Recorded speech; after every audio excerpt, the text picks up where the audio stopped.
Programang ito ay rated SPG, striktong patnubay at gabay ng magulang ang kailangan. Ang bilis nga ng mga pangyayari. Mula sa pagiging Don Marsing ay balik ito sa Mang Marsing. Pinalayas na sa mansyon sila Marsing at Nita, kaya balik sila sa dati nilang bahay sa San Dimas.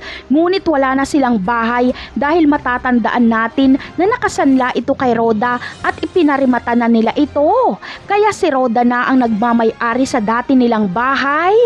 Kaya naman, wala nang titirahan sila Marsing. Ganun pa man ay sila pa rin ang may-ari ng pwesto sa palengke. Kaya makikipagpalitan sila kay Roda. Ibibigay nila kay Roda ang pwesto sa palengke at ibabalik naman ni Roda ang bahay kila Marsing. Kaya balik sa dating panlilimos si Marsing habang kay Roda na ulit mangungupahan ng pwesto sila Tinding.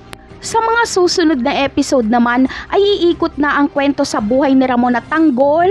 Magkikita na ang dalawa at mabubunyag na ang kanilang mga sikreto. Malalaman na ni Mokang na Ramon Montenegro pala ang tunay na pangalan ng kanyang asawa at isa pala itong kriminal at pugante. At ang pinakamasakit pa para kay Mokang ay kapag malaman niyang ama ni Tanggol ang kanyang asawa. Ganun pa man ay kailangang panindigan ni Mokang ang kanyang pagiging asawa kay Ramon dahil wala din naman siyang magagawa. Habang si Tanggol naman ay mapipilitang kalimutan na si Mokang. Samantala, kamatayan naman ang magiging hatol ni Ramon kay David at Olga.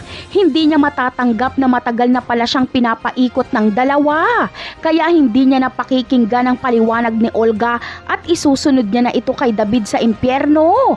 Kaya sabay ang pamamaalam ni Olga at David. Napakarami pa nating dapat abangan sa mga susunod na episode. Paalam!